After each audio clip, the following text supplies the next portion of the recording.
Welcome to China Forum, where leading experts discuss today's important topics and current events regarding China and U.S.-China relations. Today, we are joined by Ambassador Craig Allen to discuss U.S.-China trade and business relations. Business ties serve as a key pillar in the overall bilateral relationship. On July 26, 2018, Craig Allen began his tenure as the 6th President of the United States-China Business Council. Prior to joining USCBC, Ambassador Allen had a distinguished career in government service, beginning in 1985 at the Department of Commerce's International Trade Administration.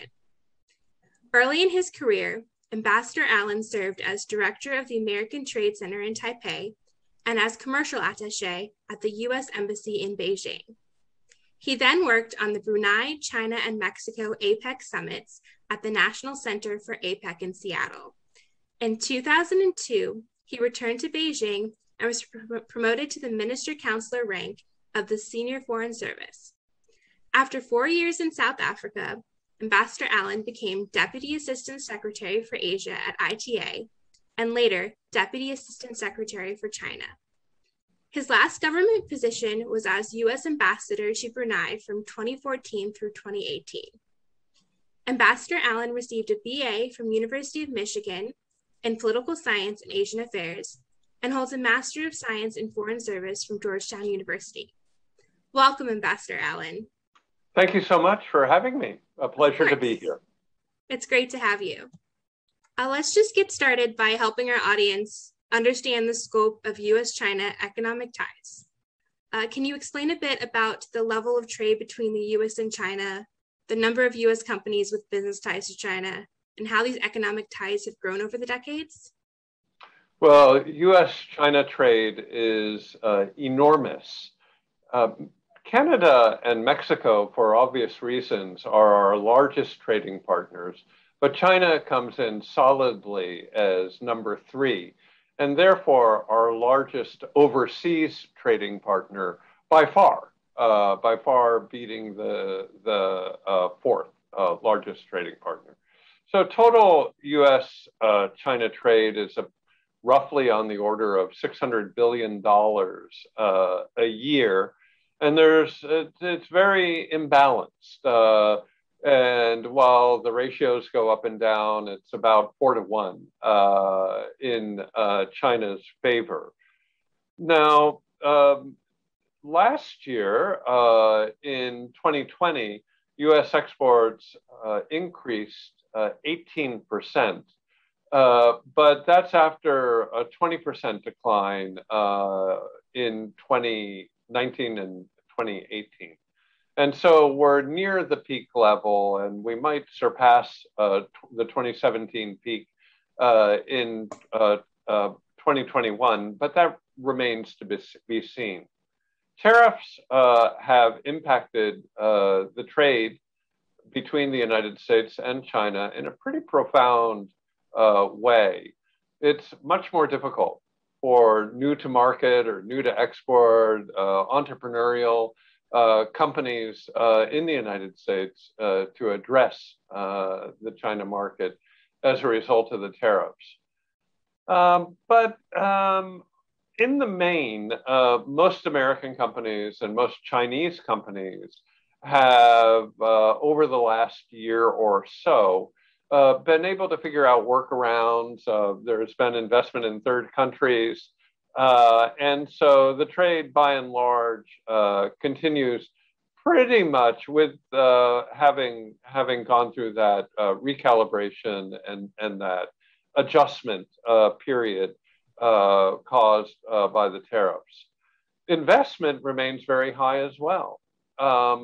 And when you look at investment numbers, they're a little bit, I would say, not uncertain, but not well-founded. And there's a lot of problems with investment numbers. Much of Chinese investment in the U.S. Is coming in through tax havens, such as Bermuda and other places. And so the numbers become difficult. However, I think it is fair to say that investment between China and the United States also remains very, very high. Hundreds of billions of dollars of US money having gone into China, and perhaps a quarter of that amount of Chinese money having come into the United States. So foreign direct investment is an important part of the relationship. Portfolio investment, that is investment in stocks and bonds, is even larger. And the Chinese have spent in excess of $1 trillion in American bonds and treasuries and other government-linked securities, as well as purchase large amounts of American stock. And American money in the portfolio investment area is moving rapidly to China as well, as Chinese interest rates are higher than US interest rates and global interest rates, thus attracting a flood of money. So the trade and investment relationship, while it has been challenged, remains very strong. And I would expect that that will continue in the months and years ahead. Thank you so much for that background information. Can you discuss a little bit more about what makes the U.S.-China economic relationship in particular so unique and important? Well, while China is our third largest market overseas and one of our largest suppliers, China is at the same time a geopolitical challenger.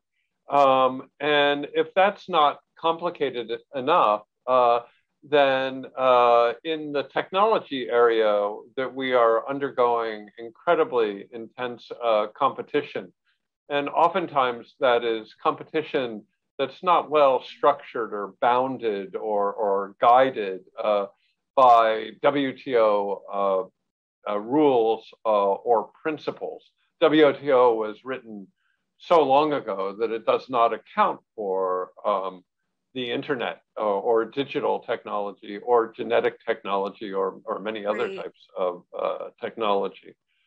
So it's this combination of relationships that China is one of our biggest suppliers, one of our biggest markets, one of our biggest geopolitical challengers, and one of our technology rivals that makes the relationship with China unique. So just to look at the technology side for a second, I think that it's fair to say that the US and China, in many senses, are interdependent on technology, but also fierce rivals at the same time. And when you have that interdependence with a fierce rival, then you get a lot of tension. And certainly we have seen that in the technology space. Indeed, both governments are emphasizing supply chain security and trying to ensure that there isn't a single point of failure that might involve the other country. And thus, in the case of the United States, we have seen a large number of export control actions, Chinese companies being put on the entities list, not only for technology reasons, but IPR reasons, human rights reasons. We've also seen Treasury Department sanctions. We have seen State Department visa restrictions.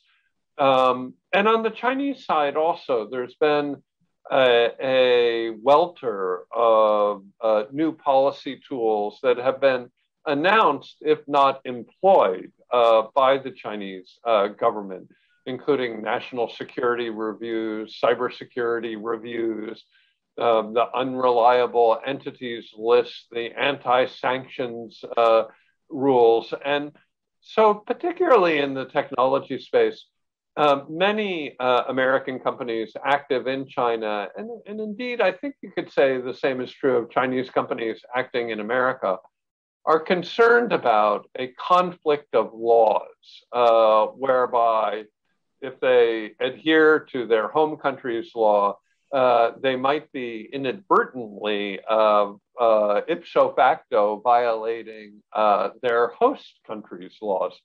And if Oh, that wow. is an untenable situation for any corporation, and so I'm hopeful that we won't get there.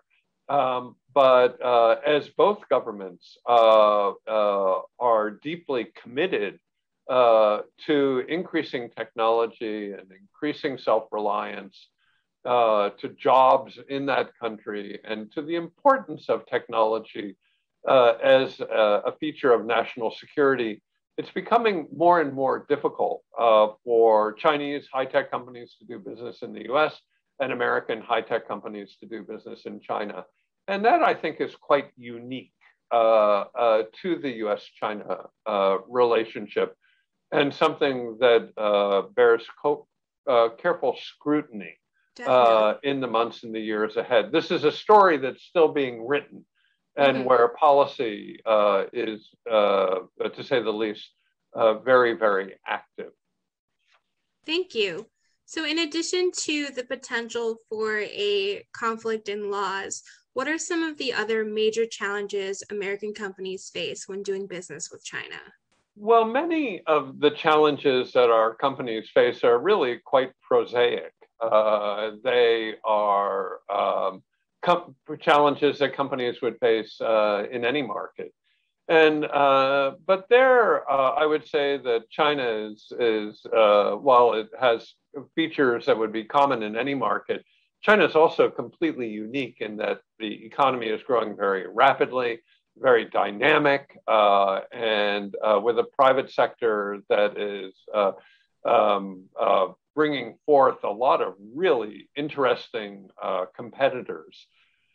So I would say, kind of in this, like the same as every market bucket, I would say competition with local companies is becoming more and more difficult as Chinese companies have both scale and speed that is perhaps unseen in any other country in the world. I would say in China, prices are increasing rapidly. And that would be true of many prices, certainly land and electricity, but it would also be true and most painful, perhaps, in the case of labor. Wages are going up very rapidly in China, and it's harder and harder to find both skilled and unskilled labor. Finding adequate workers is really a huge issue for many American companies and other companies in China. A new problem that both American and Chinese companies are facing is visas. At least for nearly a year and a half, it's been difficult to travel. And the implications of that for the corporation are quite severe. We have thousands of American executives that need to get to China yesterday, and they can't do it. And similarly, Chinese can't come and visit the United States, and that creates a unique set of problems. I would also say that Chinese American companies in China are finding that the regulatory environment is becoming more and more complex, and that the amount of money that they need to spend on compliance is only growing. The unique problem that American companies face as compared to German or Japanese companies is that American companies have to deal with tariffs going both ways across the Pacific. As much as my guess would be about 80% of American Chinese goods coming into the US and 90% of American goods going to China are covered under the tariff system put up by the Trump administration and mirrored by the Chinese at that time. And this creates tremendous uncertainty for American companies that other companies don't face. So in many cases, the Chinese government and the American government also have issued exemptions from the tariffs, what in the trade is called exclusions. So many American categories of exports have been excluded from the tariffs on a temporary basis. And because of those exclusions granted by the Chinese Ministry of Finance, therefore, we've seen a huge surge of corn, soybean, wheat, and meat exports. But the exclusions are, and the same would be true of energy, LNG and crude. But those exclusions are temporary. And it's hard to build a business on temporary exclusions. In the United States, there have been exclusions granted on PPE and other products needed to fight the pandemic. But again, those exclusions are temporary, and indeed in the US, many of them have run out.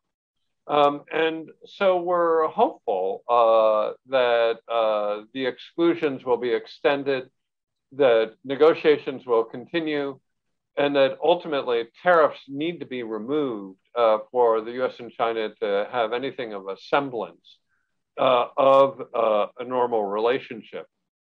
Now, the technology area is subject to export controls and investment controls, as well as other sanctions and prosecutions and entity listings that you don't see in, say, ag or energy or consumer goods.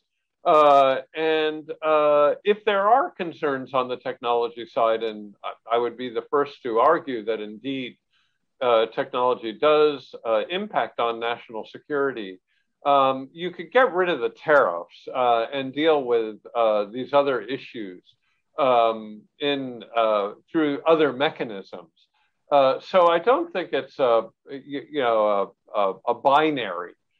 We need to extend the exclusions. We need to get rid of the tariffs. We need to deal with our national security concerns in a strategic, targeted, and careful manner. And I would say that there's a lot of work to do in those areas. And until that work is done, our Japanese and German and Korean competitors are delighted that their market opportunities in both the US market and the Chinese market are greater than they should be. They're taking global market share, and American companies, farmers, workers, and ranchers are the ones who are paying the cost. And so I'm hopeful that there will be a robust discussion on this issue before too long. Thank you. So you mentioned the Trump administration tariffs, and I think it is important to reiterate that many of these tariffs are still in place under the Biden administration. How have you seen the companies at U.S. China Business Council and the other American businesses doing work with China affected by these tariffs? Well, it's a very interesting question because a lot of our trade is in services, and the services industry is not affected by tariffs, except in terms of sentiment and kind of an overall drag on productivity. But the services industry has done very well despite the tariffs, and is doing very well.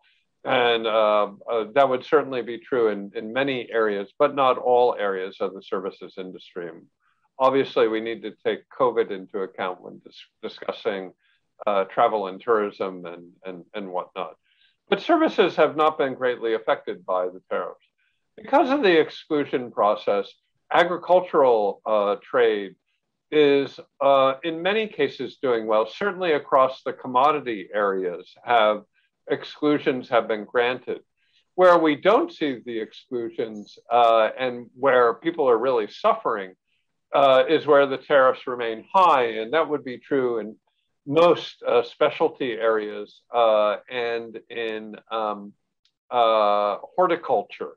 So, for example, ginseng is a major export from Wisconsin, but they're hit by the tariffs. A lot of the fruit and vegetable exports that had really been picking up from California, Oregon, and Washington State, as well as other countries have been, other states have really been hammered by the tariffs. But I'd say that agricultural commodities generally doing well, but agricultural specialty products have been hit. On the energy side, tariffs exclusions have been granted for LNG and crude oil, and my understanding that thermal coal is moving as well, if not metallurgical coal is moving, not thermal coal. And so the impact of the tariffs has really been differentiated. I would say that the biggest victims of the tariff have been small, medium-sized American manufacturers, many in the Midwest, who have relied on Chinese providers for their tooling, for spare parts, for parts, for services, software, for engineering, and many of those who lack the flexibility and the resources of the multinational companies have gone out of business, or they are competing against German, Japanese, or Chinese competitors who have access to cheaper cost Chinese inputs. And so even if this is an American product made in America with some Chinese parts and components, they're at a disadvantage in the U.S. market, much less the export market, relative to those who are not paying the tariff on that same Chinese import, perhaps in a maquiladora setting in Canada or elsewhere. And so the biggest victims of the tariffs have been American small, medium-sized manufacturers who had benefited from cheaper Chinese inputs, and their competitors are still benefiting from that, but they are denied that and suffering as a result, even here in our home market. So these tariffs have had a very deleterious effect on total factor productivity throughout the American manufacturing sector. And hopefully they'll be gone. I think that the steel and aluminum tariffs are perhaps a good example of the harm done. Sure, there are some steel and aluminum smelters that have benefited from them, and the steel and aluminum workers there have probably benefited. But there are more than 10 times as many workers in manufacturing that use aluminum and steel, and they're having to purchase their steel at sometimes 2 or 3 times the price of global steel. And wow. That's having a dramatic impact on American manufacturers that use steel and aluminum, both for domestic sales and sales abroad. And until the pricing it comes down to normal global pricing, then we hold ourselves at a disadvantage. So I'm hopeful that this is something that USTR and the Department of Commerce is going to look at. And if you are following a foreign policy for the American middle class, American workers, then now's a great time to review those tariffs, because the American middle class and American workers are suffering as a result of the inefficiencies created for American manufacturers and American consumers by this ill thought out economic experiment. Wow, thank you. In light of these challenges that you've discussed, are there certain industries that you've seen reducing their investment in China and others that might be expanding? Well, I think that way that business is that over the last 10 years, it's produced 30% of global growth. And over the next 10 years, due to demographics and other dynamics internal to the Chinese economy, it is likely to produce another 30% of global growth for the next 10 years. After that, the demographics in China become much more serious and difficult. But if you're going to be a global player, then you need to be a global player in China, period, full stop, end of that story. And American companies want to be global leaders. And therefore, we need to be leaders in China. And we're going to do whatever it needs to be done to be a global leader in China so that we can maintain our global strength. And if we lose China, that 30% of economic growth, then we're not going to be able to maintain our global standing. And so I think that in most industries, you're seeing a increase in American investment going into China. And I would again note that services are fantastic. American companies are expanding their presence in the China market. Agriculture, China is going to be our long-term customer forever, unless we're ordered not to. But the demand is going to remain there, and we wish to fulfill that demand. On the energy side, particularly fossil fuels, that China has a demand. We have the resources, and we wish to sell those resources at the highest price possible, so that for the good of our own communities. And so there also we're expanding. In industry, China will represent about 50% of the global chemical industry. If you're a global chemical supplier, and that's a classic global industry, then you're going to be expanding your presence in China. In transportation, again, China is a major global player. You just have to be there. Tech, as I had noted before, as a result of that, if you will, crazy parade of sanctions and prosecutions, entity lists, and other, and the Chinese matching actions, it's become much, much more difficult for Americans to invest in China. The Chinese love to talk about technology, self-reliance.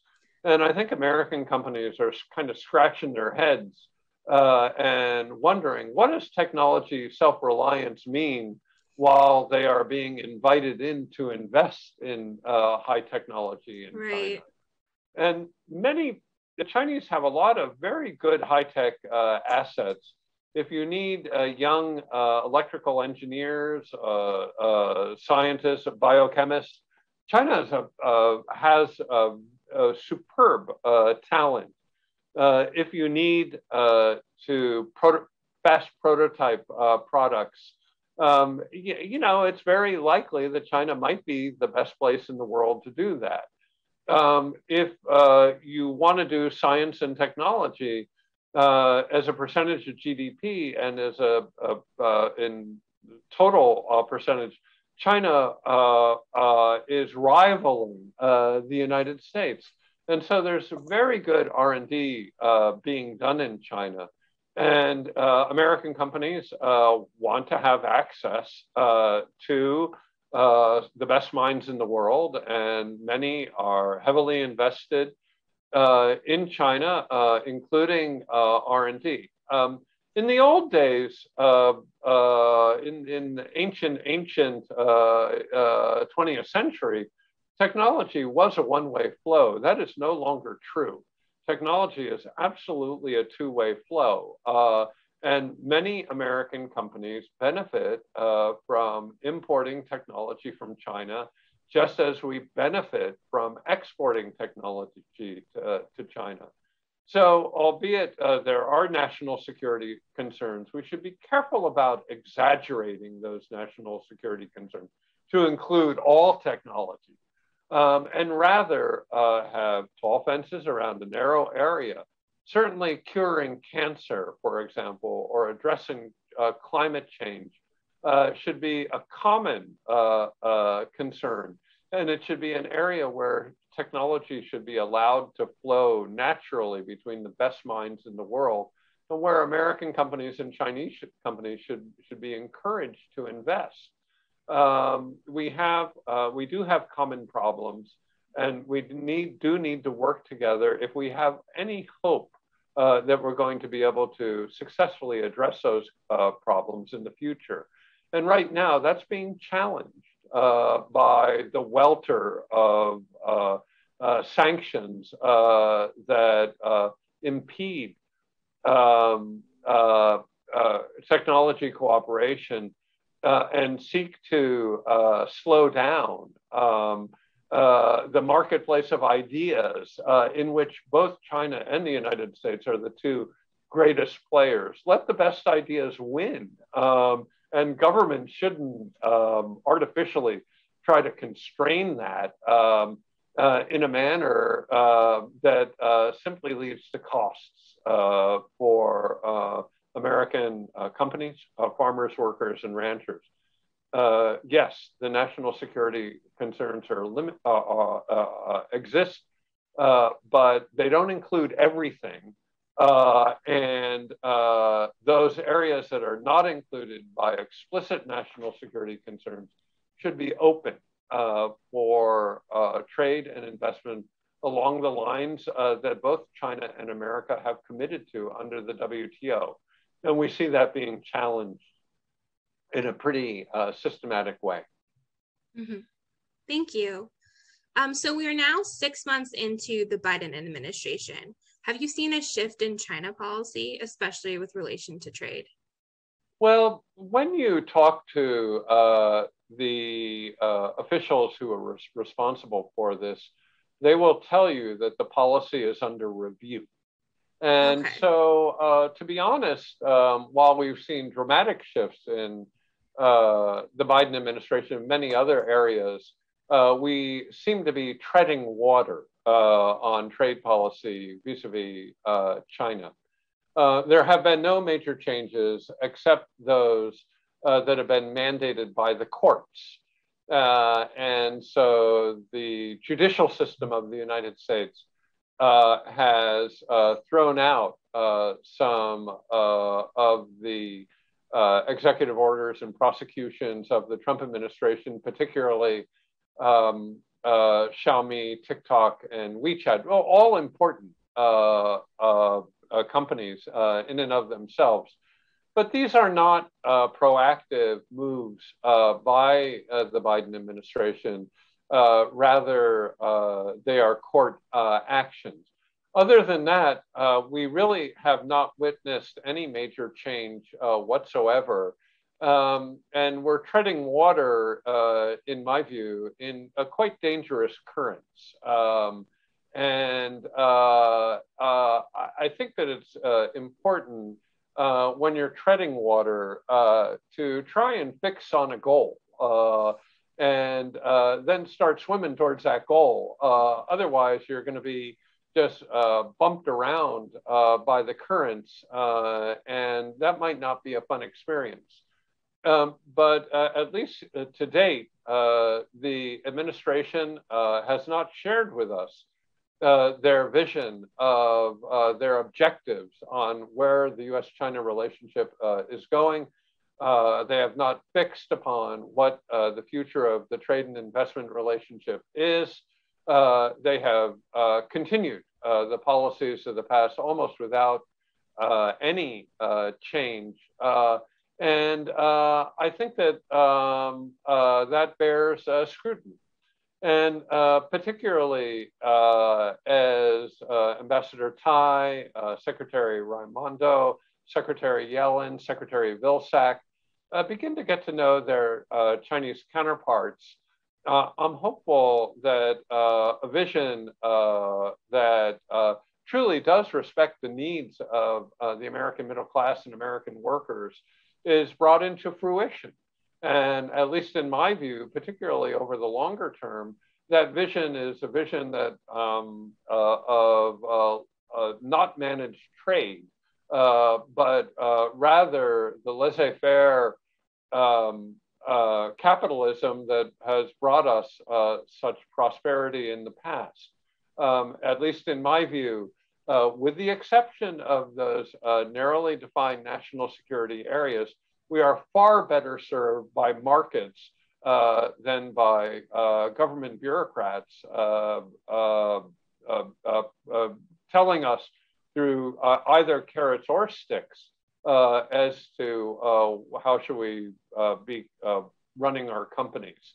Rather, it is in America's long-term interest to maximize the market efficiencies, to hone our competitiveness, to work with Chinese and everybody else where appropriate, and to develop market access strategies in China that allow us better access to that 30% of global economic growth that will be contained within China over the next 10 years. And we got a lot of work to do.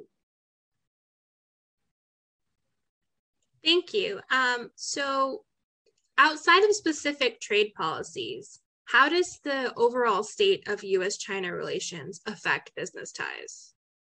I think that the overall state of relations is very poor, and that does have an impact on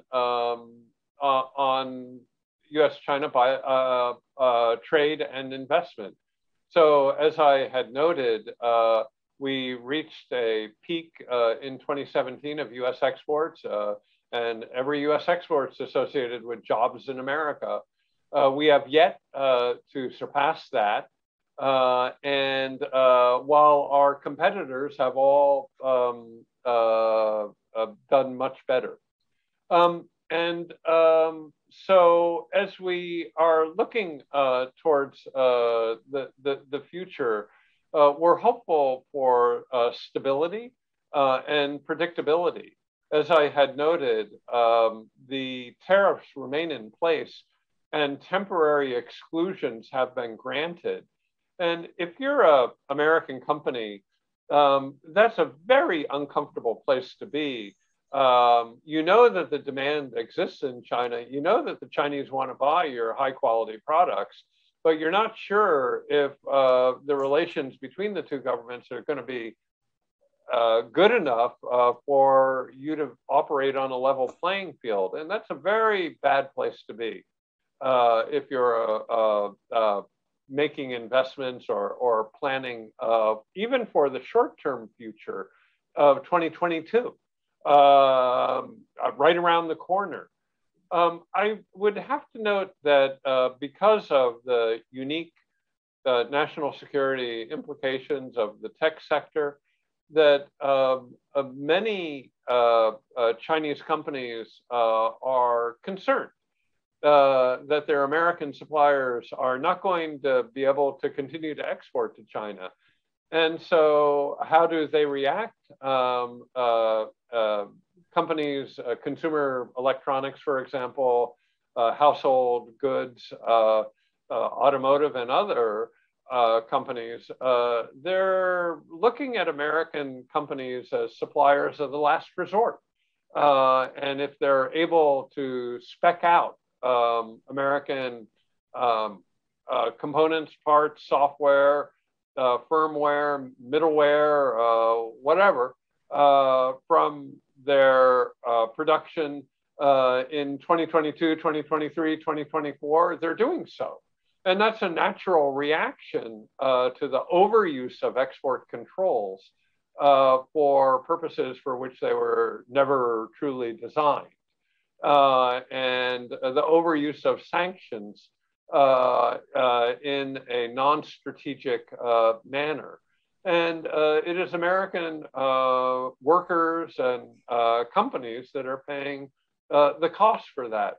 And indeed, a lot of Europeans and Japanese are increasing their investment so as to replace American companies in the China market and also in third countries. So trade is a complex web it's not really a supply chain, it's a supply network. And if China is an important part of that supply network. And so European and Japanese companies who supply to China have to think twice also about US export controls. Do they want to continue to use American components, software, and other products if that gives the Department of Commerce veto power over their ability to sell into China? So even though America might be their biggest market and China's only 10%, might be economically rational to spec out that American component and put in a European, Japanese, Chinese component so that you have equal access to the Chinese market, the American market, and other markets. So I'm very pleased that Treasury is leading a survey to consider the cost of sanctions, because I think that they're many times more, 10x of what the US government sees as the cost of sanctions in the short term. And in the longer term, the cost of sanctions only increase. And if we wish to maintain our competitive position in the world, then we should review the cost of sanctions very carefully and ensure that we're acting in the long-term interests of American technology, American companies, American workers. And I'm not convinced that that's the case right now. Thank you. So what would be some of the suggestions you might have for the Biden administration, or a wish list, if you will, for the American business community? Well, we believe that the Phase 1 agreement was successful. It produced market access improvements that have been very dramatic in the agricultural area, financial services, and I think good measurable gains in intellectual property right protection. And those are all very important areas. And in the 2020 export numbers, I think you see the fruits of that labor with an 18% increase in US exports. And I think that USTR and the Treasury Department are to be commended for the Phase 1 agreement. Now, the Phase 1 agreement is a Phase 1 agreement, and negotiations were always intended to continue on the Phase 2, which was to consider the residual issues that were not covered under Phase 1, including cyber, including state-owned enterprises, including subsidies, and perhaps most important, technology policy. And all of those issues remain. And indeed, I would argue they've only been exacerbated over the last year. And so I think it is urgently important that USTR, Commerce, Treasury, Agriculture get back to the negotiating table with the Chinese to discuss the interests of American exporters. China's the world's largest market for almost everything, and we're being denied access, fair access to that market. And we need that to grow in a sustainable manner over the longer term. And so we would urge the negotiators to finish the review started some 6 months ago and return to the table to focus on the very real market access conditions that exist in China. The economics here have a dramatic impact on American families, companies, workers, farmers, and ranchers. And we're hopeful for a pragmatic, constructive approach to the issues that are constraining our growth, and that they will be resolved in a manner that the American economy benefits. And a Cold War really doesn't help there. while there are national security concerns, let's keep them in the proper perspective and allow the rest of the trade community to benefit from market principles, please. Are there any final thoughts you'd like to share with our viewers? U.S.China relations are going through a very difficult period. However, neither China nor America is immutable. The greatest strength of our country has been the ability to adapt, the ability to rise to a challenge, and I have no doubt that historic capability that we have shown time after time after time after time will continue for the rest of my lifetime and many generations beyond that. China also has its strengths and weaknesses. China will remain the fastest growing economy in the world for the next 10 years. After that, China's demographics are going to be a severe constraint on its growth. What we don't want is to enter into a Cold War where both sides are hurt and we wonder which side is hurt more. No, thank you. We would much prefer to be able to interact, to grow, to have normal market relations with the Chinese and with allies around the world. China is not immutable either. When approached with the right incentive structure, China also can change. China has proven that it is able to adapt and tactically very, very flexible. And the task for our negotiators is to find, our diplomats, is to find that area where both countries can benefit by collaboration and fair, even, level playing field competition. And that space is enormous. Let's not pretend it doesn't exist, because if we pretend that, then on climate change or pandemic control, for example, we're going to hurt ourselves very bad. Let us explore the collaborative and the fair competitive elements that we can, and let us try and minimize those areas that were, and minimize and manage those areas where we are not able to come into an agreement. The United States and China are going to be together on this planet for a long, long time. We need to work out the modalities under which we can both prosper. We have a lot of work to do. Thank you. Thank you, Ambassador Allen. Thank you so much for joining us and sharing your thoughts and insights on this important bilateral relationship. My pleasure. Thank you for having me. Thank you. That's all for today. We hope you'll join us next time on China Forum. Thank you.